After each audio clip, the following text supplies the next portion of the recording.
Welcome to Last Night's Coffee with Chuck and Jon. It's shake and bake time. Greetings, Earthlings, and locally hated fig trees. This is a Holy Week edition of Last Night's Coffee with Chuck and Jon, episode number 241.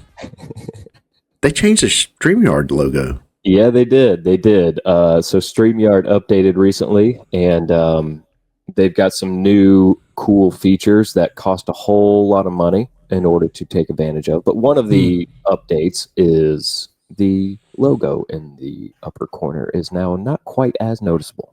Yeah, that was nice of them. Yeah, we were actually talking last week about how we want our names to be less noticeable and the logo to be less noticeable. And what that takes is payment. And so, we were discussing what that would, what it looks like to pay for that, stuff like that. And so that's why we no longer have our names up on the screen. We have something that, represents us accurately. I just put dude, I was thinking about, how you can't hide it, brother. No. You got a race car, you got 2 brand new Fords in the driveway. Come on now. No, you know how when you go, you're looking at a menu review on Google. Yeah, I'm only $1 sign. Yeah, I got you. I'm a side order. Yeah. I'm chips and salsa. Right. Yeah, I'm with you. Okay, so you're the less expensive option. Man, I'm with you. Tell you what, dude, I don't know if it's pollen or a funky disease, but my throat has been scratchy for about 2 weeks now. Oh man, I think it's pollen. I don't think I'm dying. Yeah, I'm sure it's the pollen. Everything is blooming. The tree pollen, the grass pollen, everything is up right now. Yeah. So for people like me, it's just a nightmare, dude. I'm doing the best I can on this show. Hopefully it won't be too annoying for our listeners. I'm thinking since I already feel bad, I'm going to go cut grass today. Oh, good idea. Yeah. It's pretty just good go ahead and that way I only got to recover once. Yeah, so you're just absolutely miserable at work tonight? Yeah, well, that's every night. No, are you going to go cursing any fig trees while you're out there? No, I'm not. I'm going to leave the fig tree. Well, my fig tree is not hitting on much, but we're gonna tie all that back in at the end of the show. Yeah, that's right. So, if you don't know, traditionally, it's known that Jesus cursed the fig tree on the Monday of Holy Week. So. Yeah. Just to throw that out there, the day after he arrived in Jerusalem. Yeah, yesterday was Palm Sunday, and I wore my Hawaiian shirt. Oh yeah, and I had a guy said it's not that springy yet. I said it's Palm Sunday, dude. Yeah, so I leaked it to the church at Wednesday night, and I was like to one of the guys, I was like, "Hey, look, you have got to wear." A Hawaiian shirt. One of the elders who was just inducted, not inducted. Right. I said, "Hey man, you got to wear your Hawaiian shirt," and he was on board, dude. He was like, "That's yeah." He said, "That's so smart, man. I never thought about that." And he went to tell his brother, but his brother's law enforcement, so he couldn't come. He couldn't wear his to church. But anyway, me and James, we both sported the Hawaiian shirt. My whole family got decked out in Hawaiian. I saw the picture. Yeah, in palm gear, dude. We were all decked out. We went and got Liam a Hawaiian shirt so that he could represent. There was even a kid at the church who did it without getting the memo. Wow. He did it like on his own accord, apparently. And just awesome. So funny, dude. I was so happy, man, that I wasn't alone. My pastor made a comment from the pulpit about how much he loved the Hawaiian shirts, the palm shirts. So it was cool, dude. We've got it going, man. It's gonna be going. It's a snowball. It's gonna keep rolling. By the time we're, eventually, hopefully, we'll get there. But that was that. What did you do? Anything else this weekend?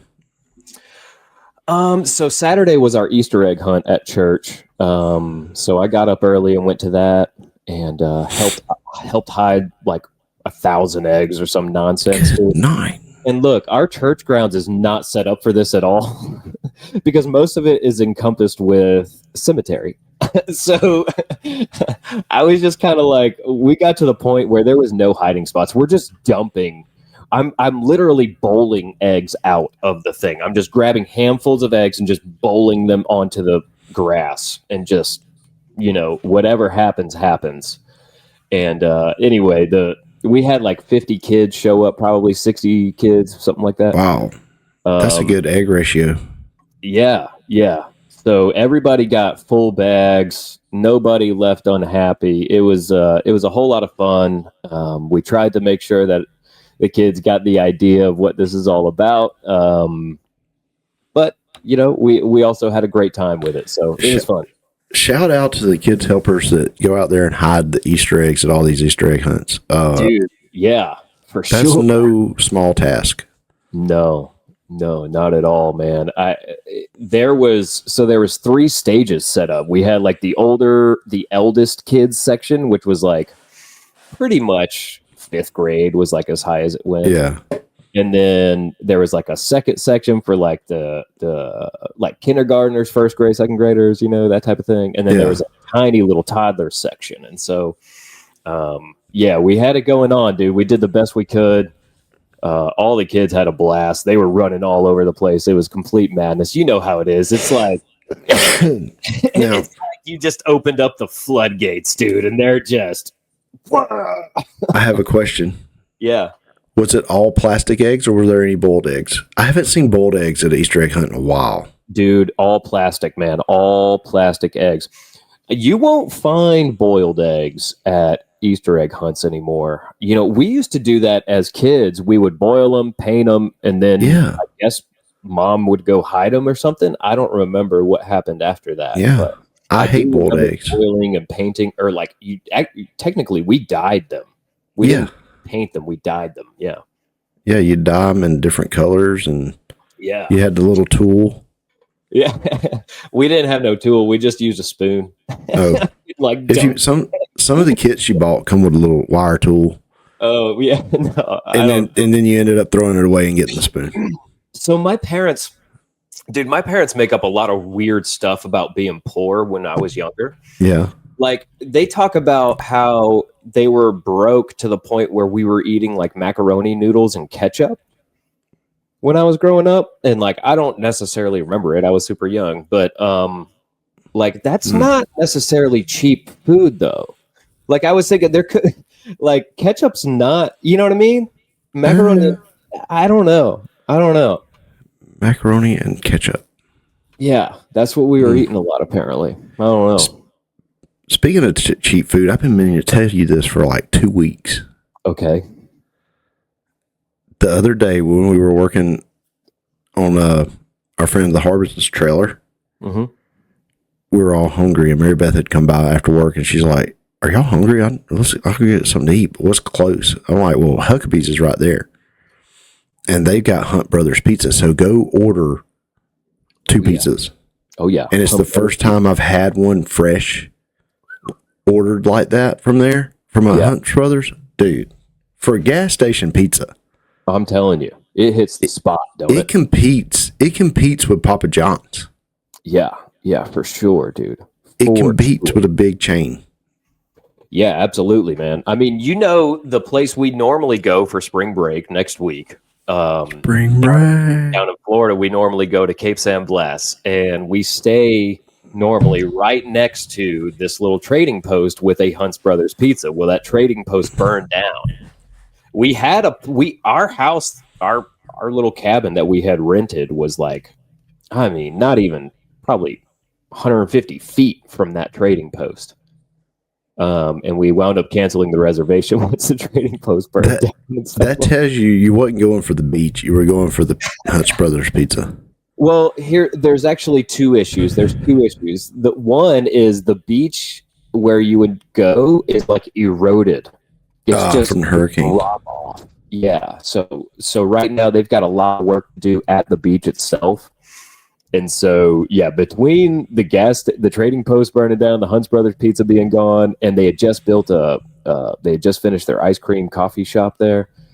All that burnt down, and so we were just like, you know what, we'll go see Catherine's mom. So we're going to Michigan next week. Well, Toes maybe in a Great Lake, brother. Yeah, Toes in the Great Lake. Zach Brown did not write a song about that.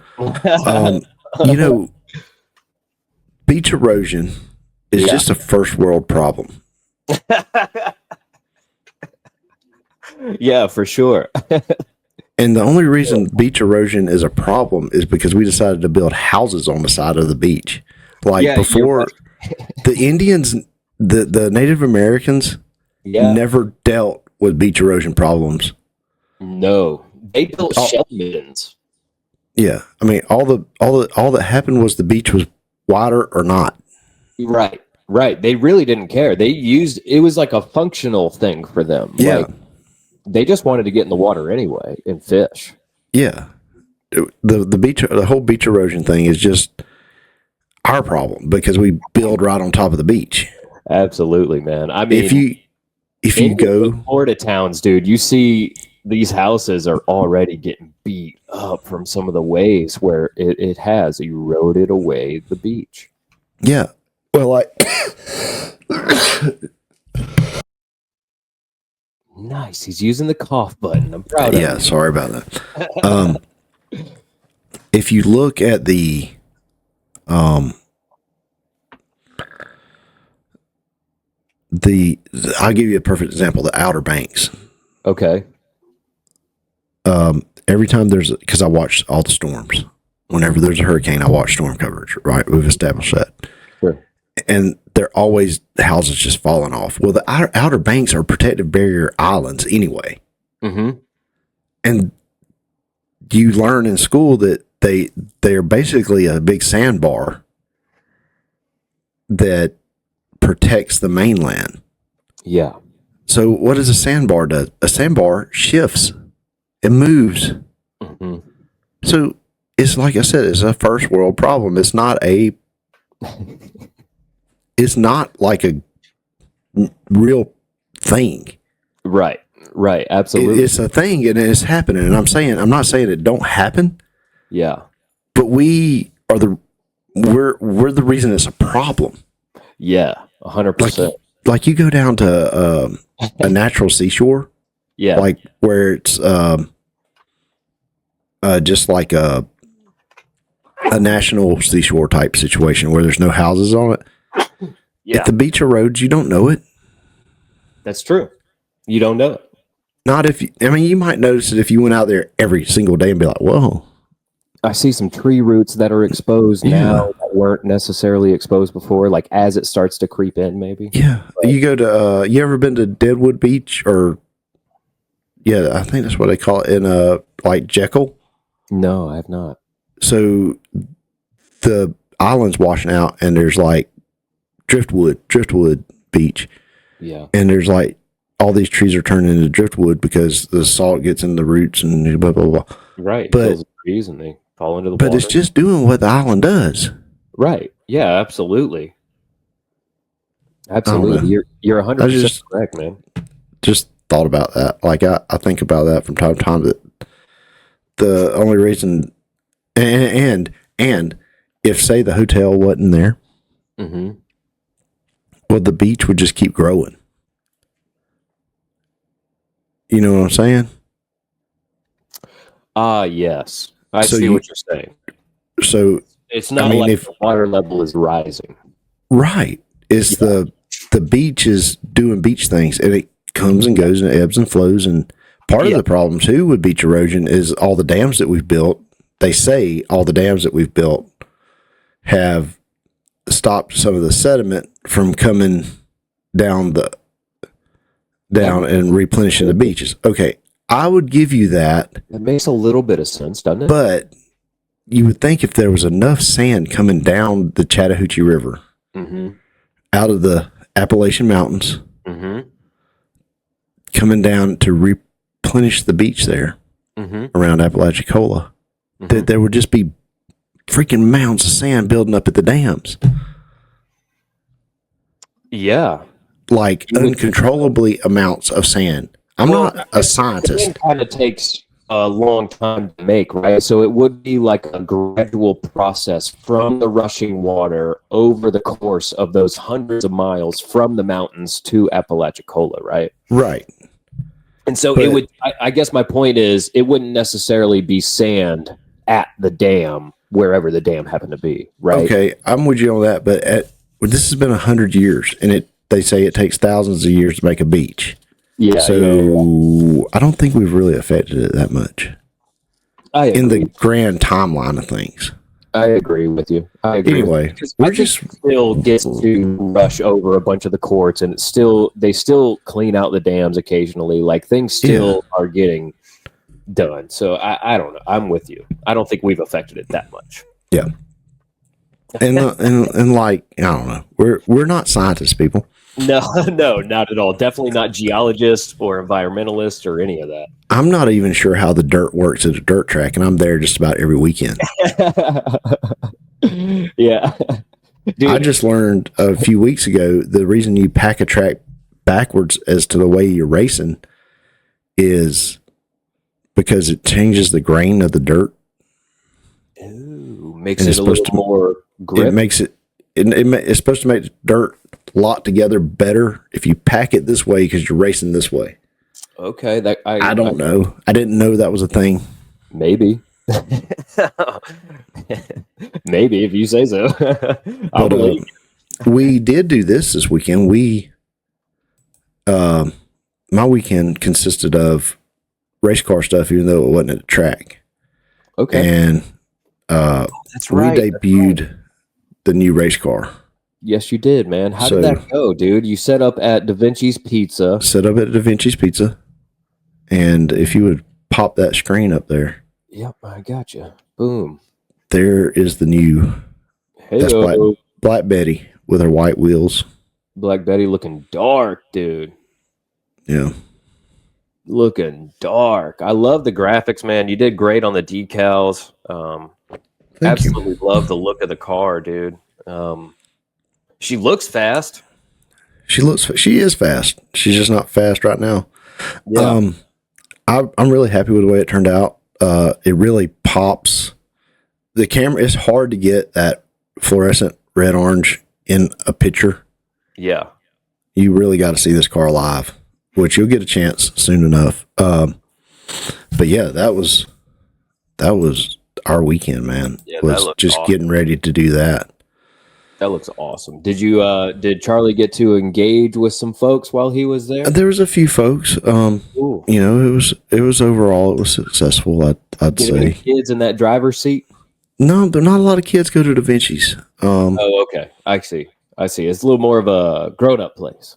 Yeah, for some reason. Yeah, I see. No problem. A lot of pizza is so difficult as far as, you know, I don't know what I'm trying to say there, but yeah. I love pizza. I love pizza, but there's so many freaking pizza options. Yes, there are.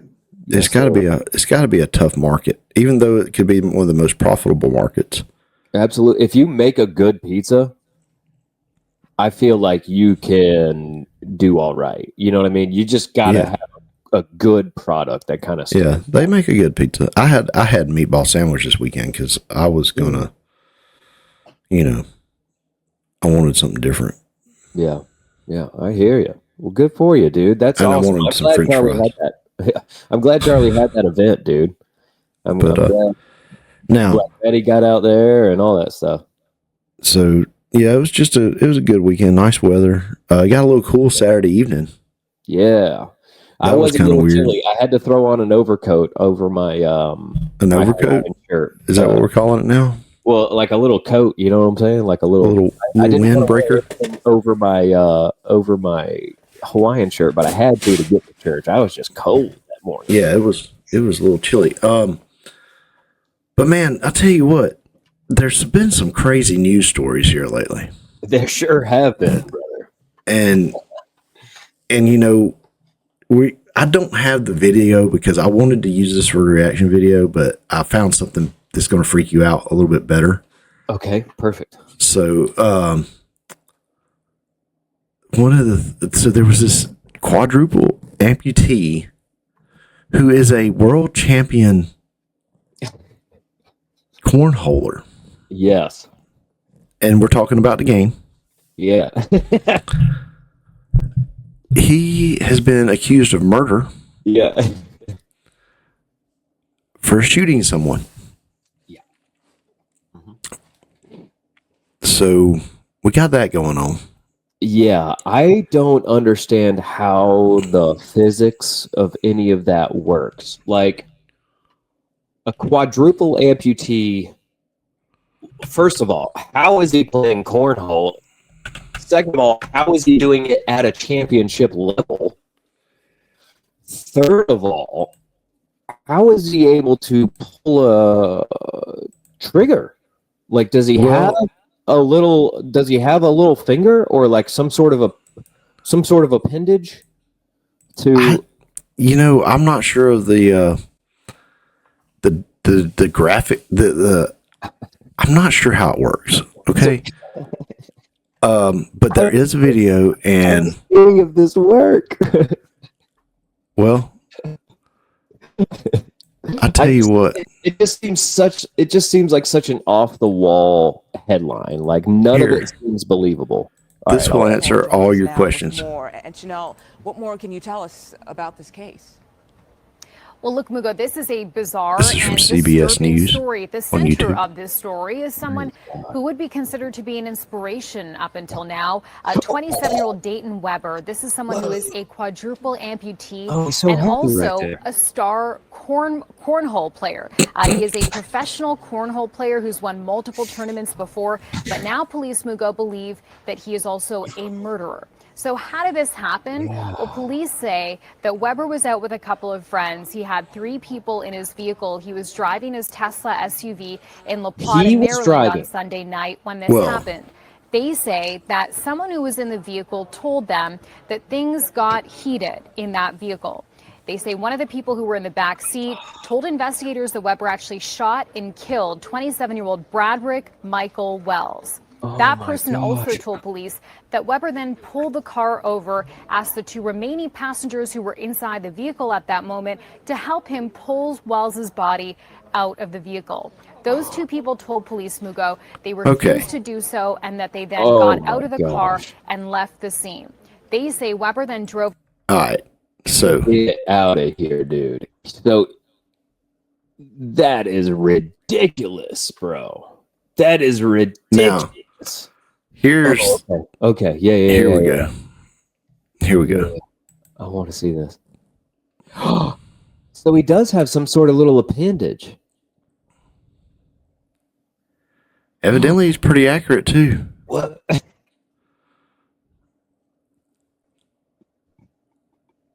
I mean, come on. Okay. You see him pulling the slide back, dude, with this little amputated leg. Look. I'm sorry, I hate to laugh at that, but come on, guys. Like, what are we... Is this even real life? Like, what are we talking about? We are talking about a man with no arms and legs, professional cornhole player, gets in a road rage incident while driving and shoots one of the passengers in his car? Yeah. What? Would you say you think he's got short man syndrome?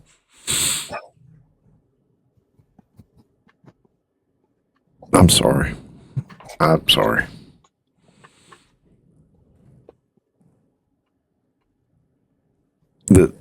He took a life.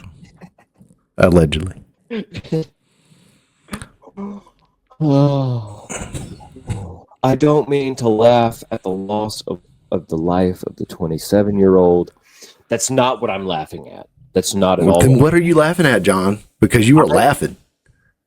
You're laughing. I'm laughing at the amputee. The logistics of it. It just seems so unreal. Every single bit of it. I think you're a little jealous because he has no hands and he's a better shooter than you. He probably is a better shot. I don't know, dude. Passenger in a Tesla is close range, bro. Look. That's execution style. This Joker, though, I mean, they might get him for premeditated. It's not that close range for him though, because he, at least I can extend mine. I mean, he's not gonna just reach down and grab that gun out of his little car holster, cock it, and point it. It's not physically possible. I mean, I don't know. We just saw him do it in the video. We just saw him do it in the video.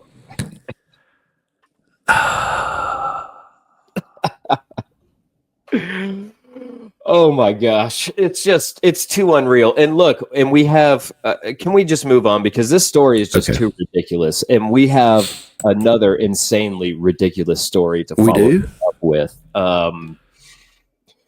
Georgia Senate just the bill to, what they're doing is they're trying to remove us from daylight savings time, right?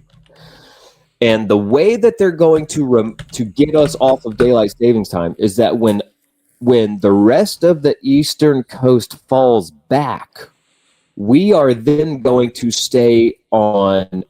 We're then going to jump time zones. So let the EST, the Eastern Standard Time, move back, fall back, just following daylight savings time, like always.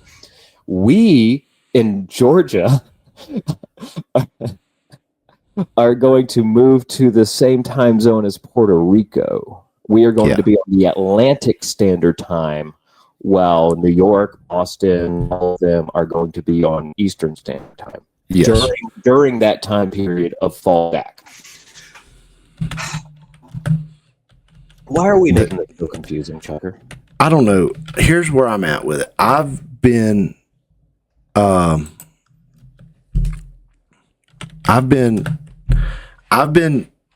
big proponent of stop the time change.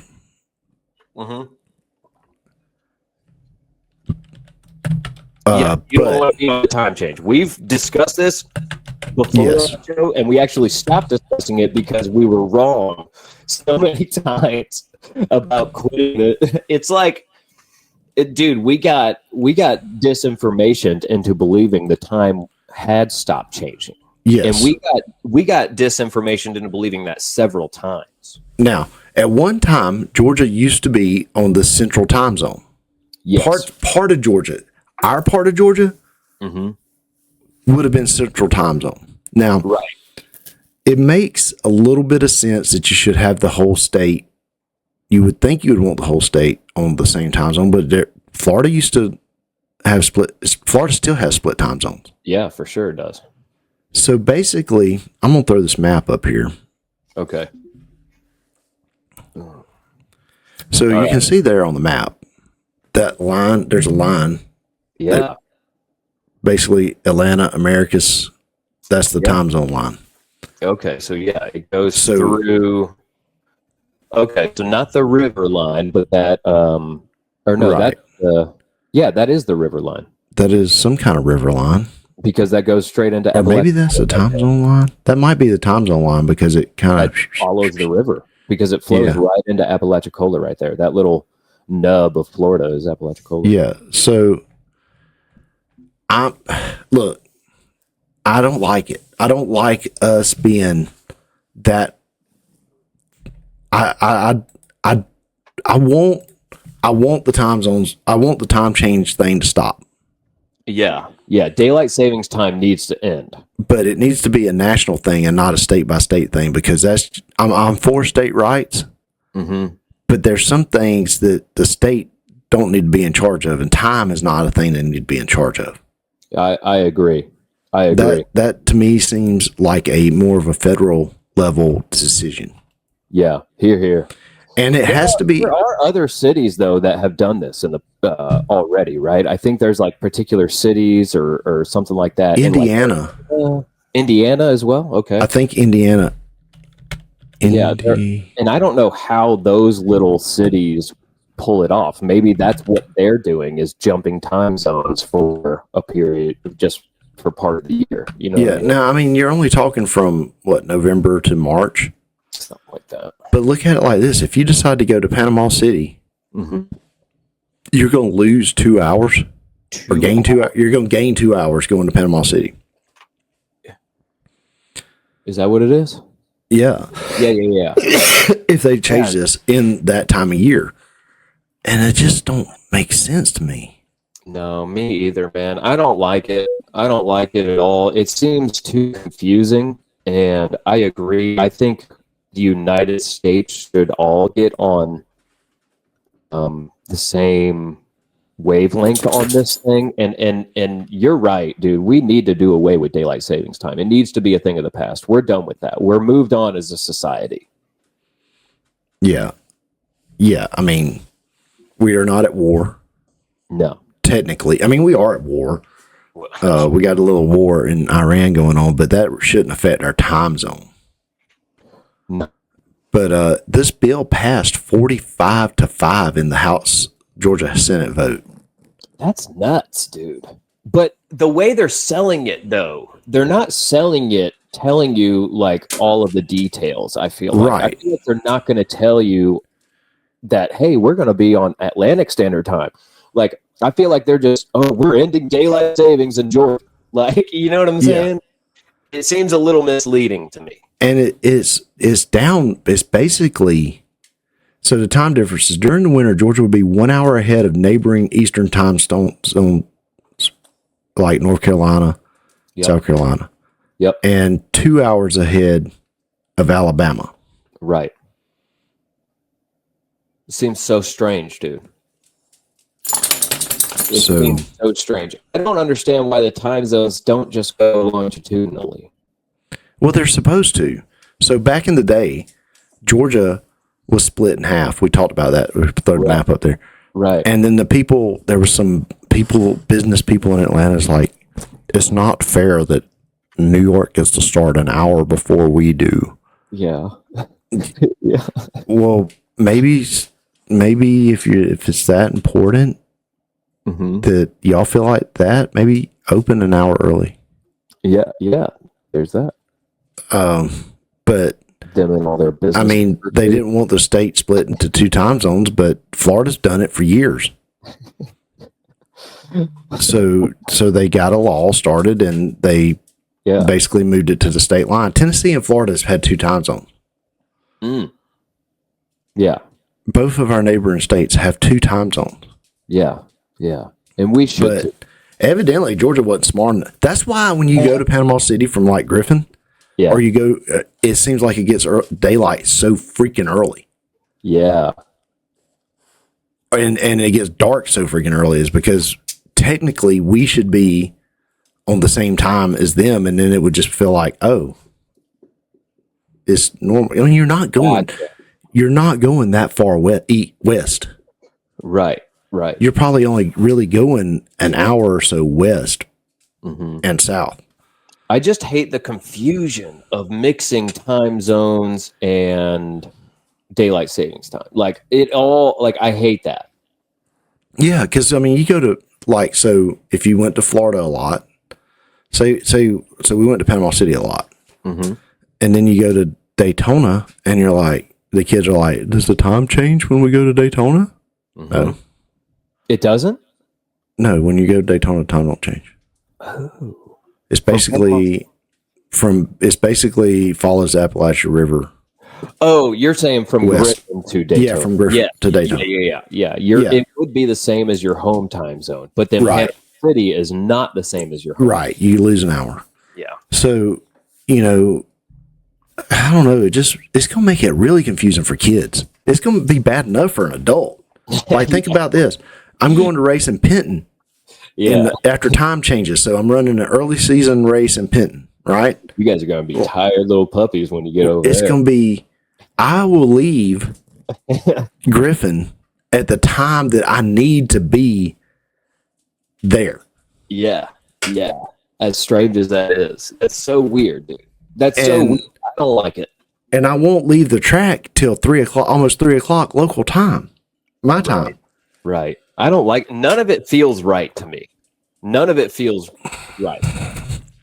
So it has to go it has to go before it passed the Senate. It's got to go to the House, and it's got to go be signed into bill by the governor.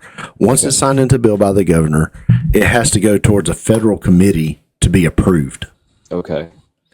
But the thing is, he was on board for it. He's like, put the bill up, I'll sign it.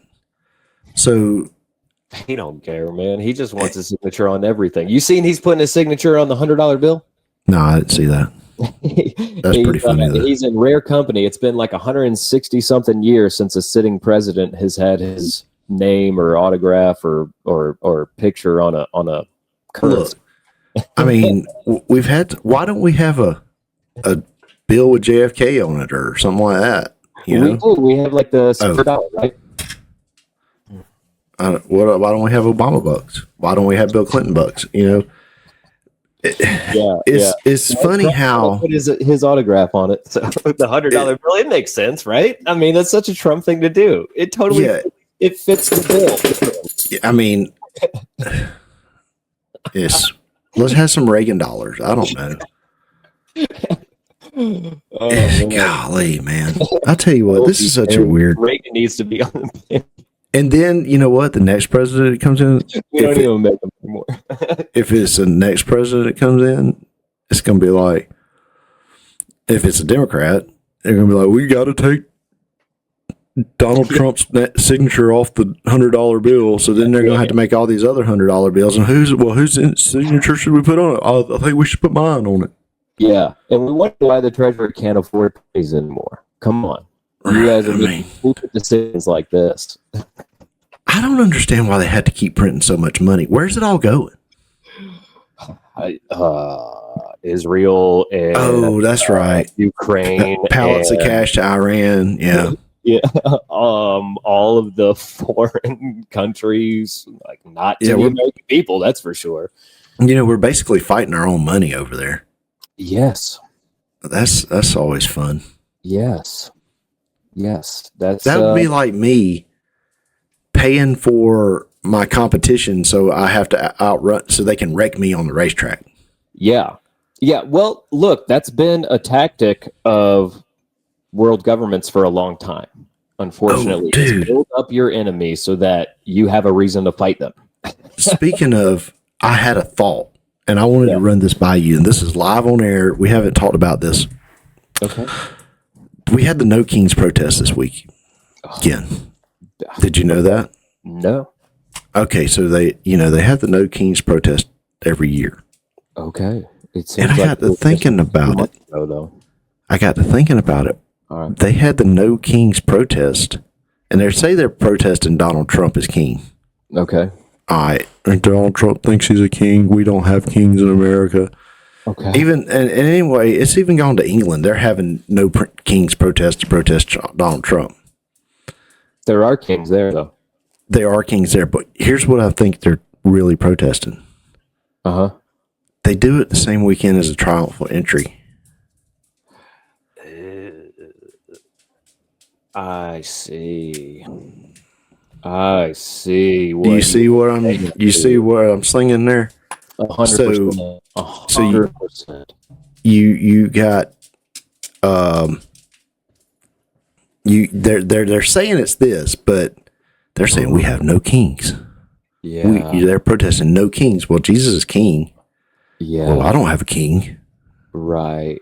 So that's just a thought I had, that it lines up with, and I don't know if this is every year that it lines up with Palm Sunday. I would have to go back and look at history, but kind of like that. I find that kind of interesting that they're protesting no kings, and it's more of a secular movement than if you look at the people that's protesting it. You know what I'm saying? Yeah, that's a really good point, Chucker. I've never thought about that, man.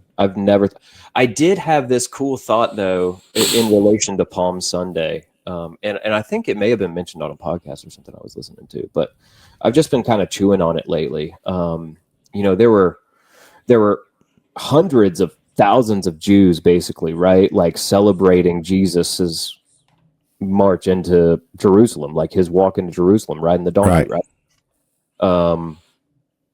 Roughly 150,000, maybe more Jewish people there celebrating, throwing palm leaves down at his feet, right, as he entered. And you think about that and how many people were cheering, Hosanna, Hosanna, screaming out for him, right? Yeah. But then a week later, or not even a week later, right? Not even a week later, how many people are still following him at the cross? Not but a couple. There's just a few. There's just a few. And how crazy is that, man? How crazy is it that he went from hundreds of thousands of people cheering for him? Well, they thought he was going to be a military or a government leader. They didn't realize what was going on. Sure. I'm convinced that our preacher watches at least if he don't watch the whole thing, he at least sees clips that he's watching the Live Free podcast. Oh, why is that? There's been 2 things that he's like, he hadn't credited Live Free, but he's like, I heard this week. Oh, yeah. And I'm sitting there going, I know where you heard it. Yeah, well, it's not a bad podcast. It's not bad. You want to take an ad break, and then we'll come back for some Red Dirt Roundup, whatever it is.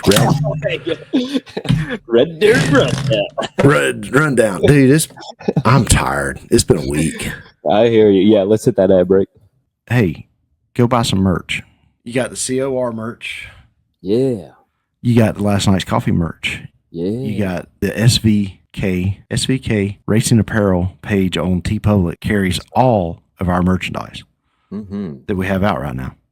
That is teepublic.com. TeePublic.com. Yep. Or you can just go to our Facebook page and find link there.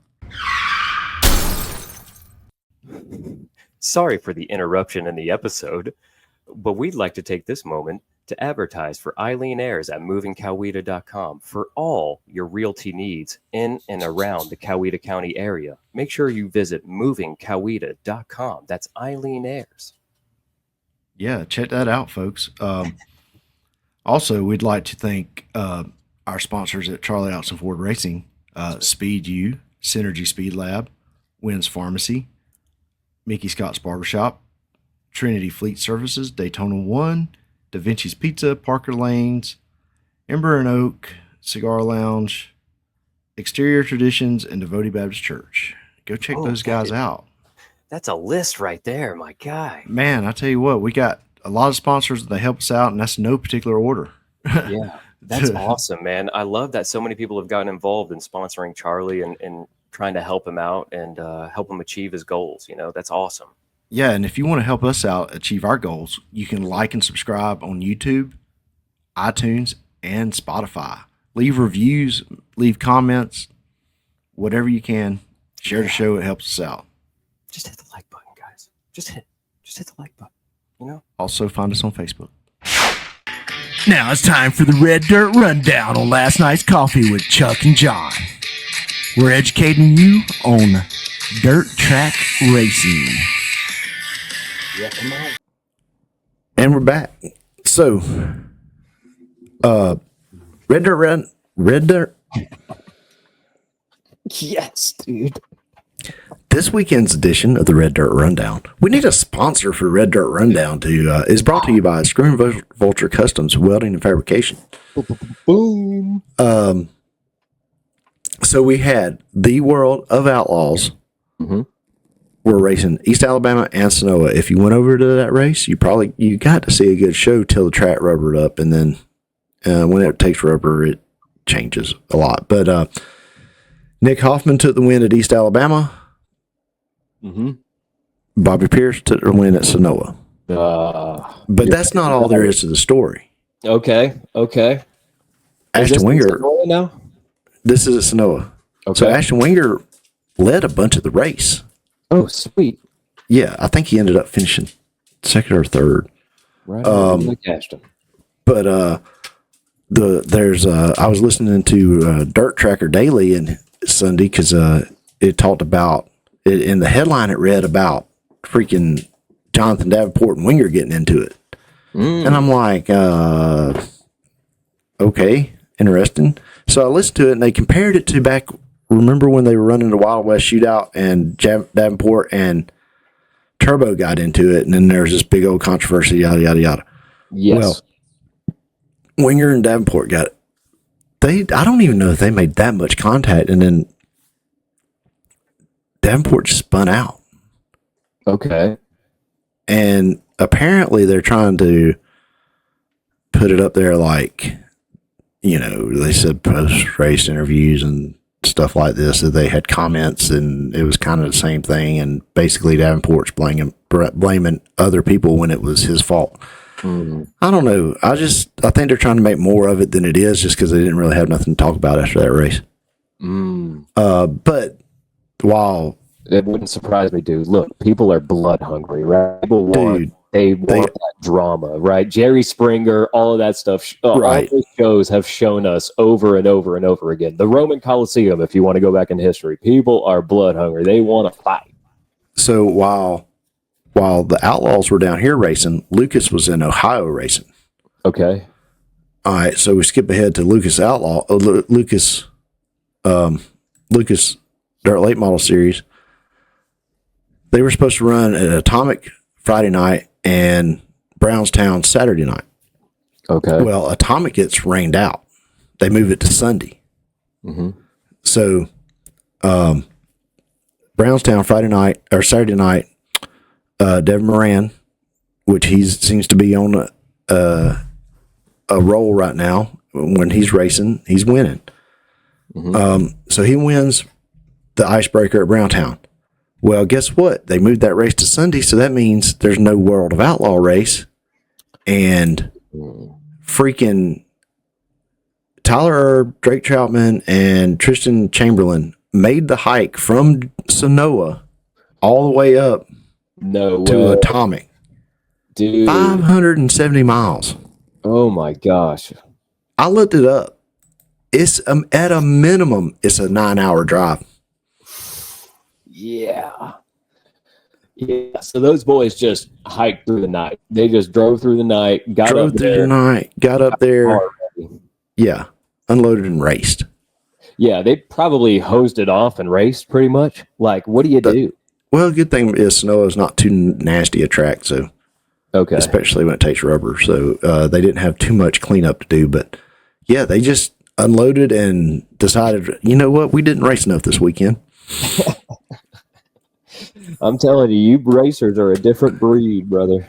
So I love it, man. That is dirt track racing at its finest. When you take off from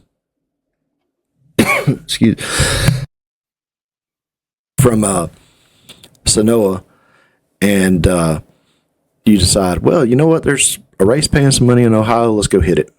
Yeah, that's pretty awesome, man. Shout out to those drivers that did that. That is cool. Yeah, I imagine that was a pretty good surprise for the fans too that showed up. It's like, oh, Turbo's here. Yeah, because Turbo's got a pretty big fan base. So that's that. We're that's cool, man. Gonna kind of kick off our season this weekend. We're not actually racing. We're going over to help our friends, the Harbinsons. Keaton Harbison is his first race in a late model. Awesome. So we're gonna make the trip over to Penn, Alabama, and help them out. Awesome, dude. That ought to be a lot of fun, dude. To take that kind of supportive role instead of all being on your shoulders and everything. You know, that should be a cool experience for you guys. Yeah, it's going to be fun. I'm a little bit excited about it. I'm bummed out that we're not racing. Yeah, of course. We've got some parts ordered for the engine. They're on the way. Yeah. It's just, got to get it. Once everything's here and it's together, it's an hour and a half, 2 hours, throw the motor in and go. So yeah. It's just a matter of getting the motor put back together, and at your house. Yeah. Charlie says he can have a motor out in 30 minutes. I wouldn't put it past him. During the winter or during the off season, he was doing about 3 a week. Right. So he's got that kind of figured out. Yeah. But that's our Red Dirt Roundup for this. You did it wrong every time, dude. I love it. Red Dirt Rundown. I got to write that down somewhere. I don't know why I want to change the name of it this week, dude. It's just... Dun, dun, dun, dun. It's all good, man. Mushmouth, dude. We all get it. I keep it. You've got a great reaction video for me, so I've been on the edge of my seat, looking forward to this reaction video. Have you? Ever since you mentioned it, dude? Yeah, you said it was one I was going to enjoy, so I'm looking forward to it. Or you said it's going to scare me, freak me out, or something, right? We talked about it the other day at work, and I just want to put this up here. I don't want here. I got it. Put it up. Yeah, put it up there. I'm not going to hit play. We talked about this the other day, so I just want to. All right, bro. This is security right now. Oh,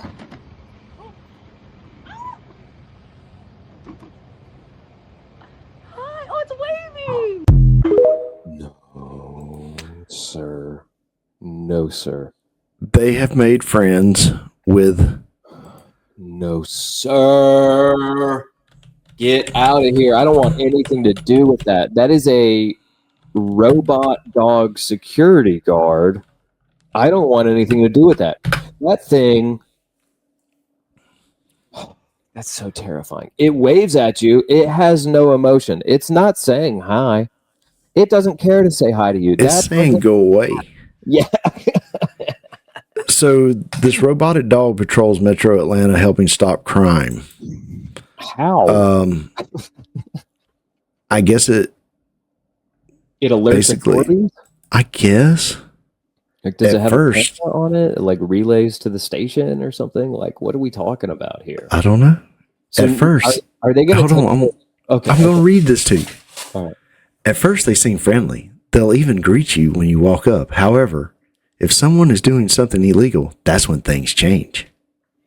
Video captured by one of the robot security dogs shows the moments after two suspected burglars were spotted looking into cars in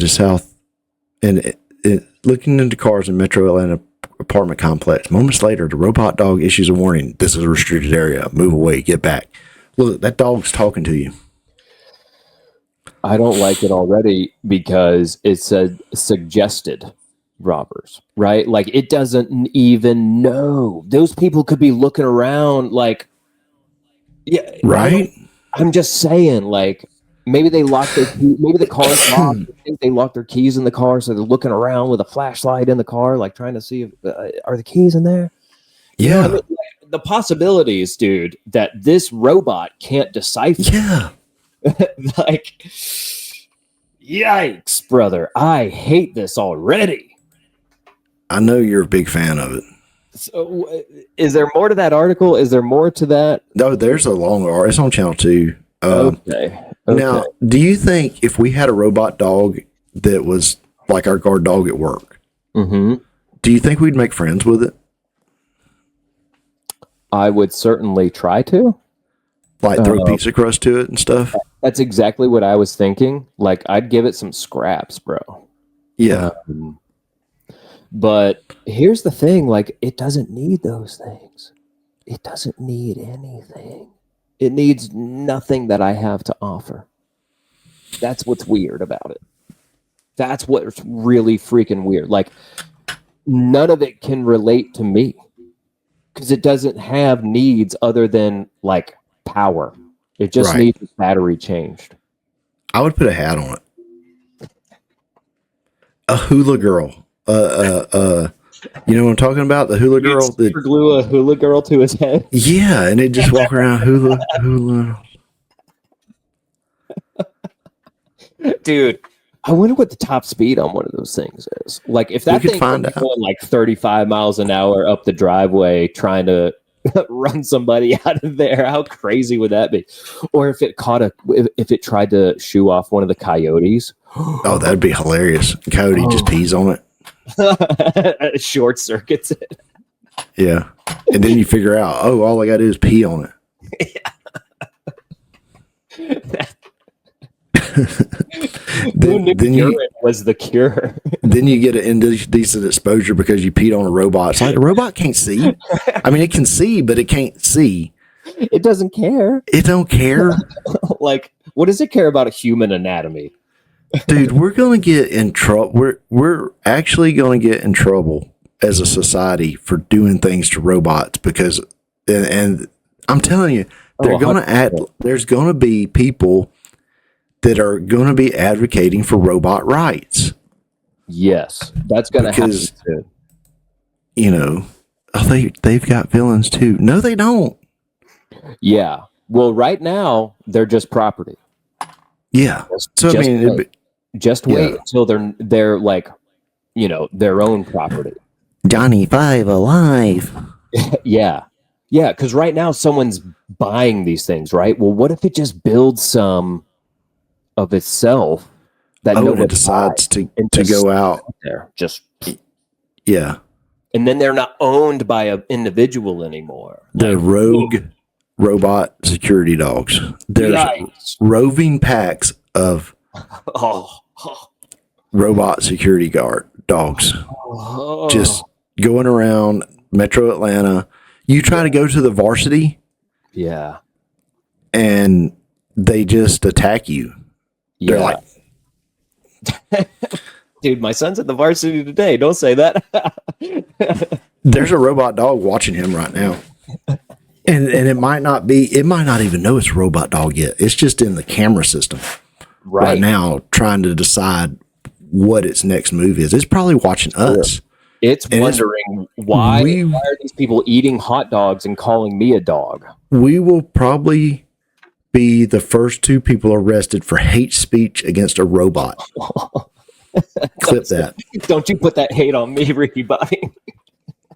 We will be the first people because we don't. It's not, you know. And I grew up watching the Jetsons. They had Rosie, wasn't that the robot's name on the Jetsons? You know, and it made food for them and all that. But I don't see these robot dogs making food. You're probably right. You know, we've got a robot that makes our clips. That's true. It's basically the same thing, and it's probably not. Have you watched The Running Man yet? I have not watched it yet. I know you recommended it. Oh, dude, you got to watch it. It's got some. Yeah, basically they use AI real quick to make him look like a bad guy. Whoa. Yeah, it's kind of creepy, but there's no robot dogs in it. Okay. Thank God. That's enough robot dog talk, man. I'm getting freaked out already. I'm picturing them in our parking lot at work now. Like, oh yeah, like during peak season when instead of a security card, they just drop off the robot, and we're just sitting there looking at the robot, and the robot's looking at us, and we're trying to figure out who's going to move first. Or what if you're out there, you go to get a truck, and it thinks you're stealing the truck? Ooh. And every time you go to move a truck in the building, the police come. Yeah. Yeah. Would it bite our pants leg and like we'd have to shoo it off like a normal dog? Or like what would this even look like, bro? How would it detain us?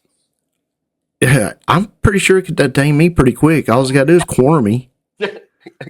Are you up under a truck doing a PMI or just doing something under a truck and it just sticks its head under and it's like, hey. That's what it does its wave. Yeah. Because then it starts looking like the War Machine, you know, like a scene out of that movie War Machine where it's like scanning for biological, you know, like, oh, dude. Yeah. Oh. Where are the biologics? Speaking of War Machine, I got a daggum meme for you. Okay, perfect. I'm going to put it up there then. Time for the meme of the week. All right. Of course, it's from the B because they never miss. Guy who pushed over Reacher's motorcycle announces plan to shoot John Wick style. Yeah, he's going to run the gauntlet, dude. Yeah. He's going to run the movie, the action star gauntlet. Yeah, so Alan Richardson? Richardson. Yeah. He had a guy push over his motorcycle, and then he beat him up. Yeah. Of course, he was cleared over charges. But if this is the guy in the meme that did it, has he not seen Reacher? Look, I'm not saying Alan's that awesome in real life. Yeah. But he's not no little dude. Of course not. No, he's like a refrigerator. Yeah. Yeah, the guy's enormous. Yeah, and he's going to push over his bike. Look. Shoot John Wick's dog. What would he do? He'd steal Maverick's plane. What else? What are some other movie stars? He would tell people about Fight Club. He would tell people about Fight Club. He would break the first rule of Fight Club.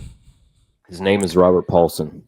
He would take Liam Neeson's daughter. He would. He would prevent all dogs from going to heaven. Yeah. What's their good revenge movie? He'd probably steal the magic carpet from Aladdin.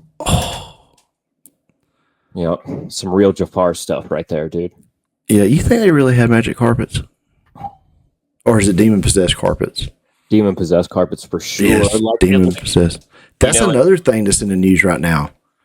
Demon-possessed carpets? No, not technically demon-possessed carpets, but J.D. Vance said he don't believe they're really aliens. He believes they're demons. Oh, so our vice president agrees with us. He's taking a lot of heat about it. Well, I mean, why is it so hard to believe? Why is it such a stretch to believe that something from outer space could be a spiritual thing instead of a physical or a something like you would believe that it was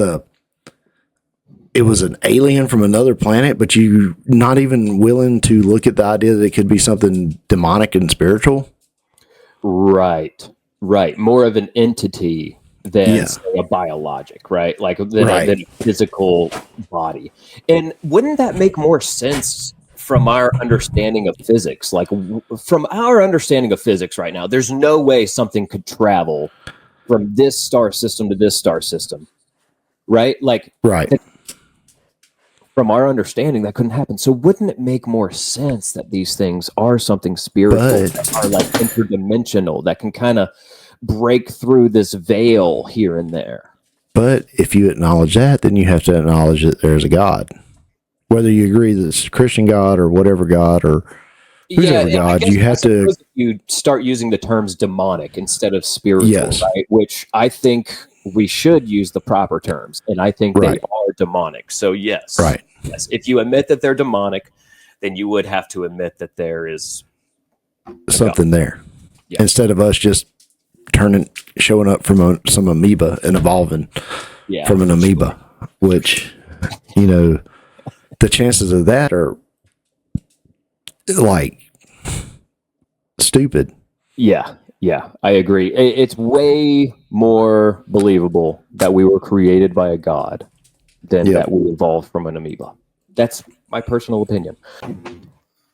So what happened was, as I went to expand my screen and I hit X instead of the square. Man, you wouldn't know we've been doing this for 241 episodes, would you? Right. So, I messed up.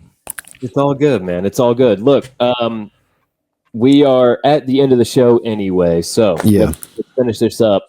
As we talked about at the beginning, this is Holy Week, and we kind of talked about it. Boom, boom. This is Holy Week, and so the scripture for today is Matthew 21, verse 18 through 22, and this moment takes place on Monday of Holy Week. Jesus has entered Jerusalem, right? The day before, the crowds were all cheering and celebrating him. Now on Monday, he's on his way back into the city, and he approaches a fig tree. And this isn't random. I know it seems very random, but it's not. In Scripture, fig trees often are used as a picture of God's people. And so something that was supposed to bear fruit, right? But this tree, it looked healthy from a distance, right?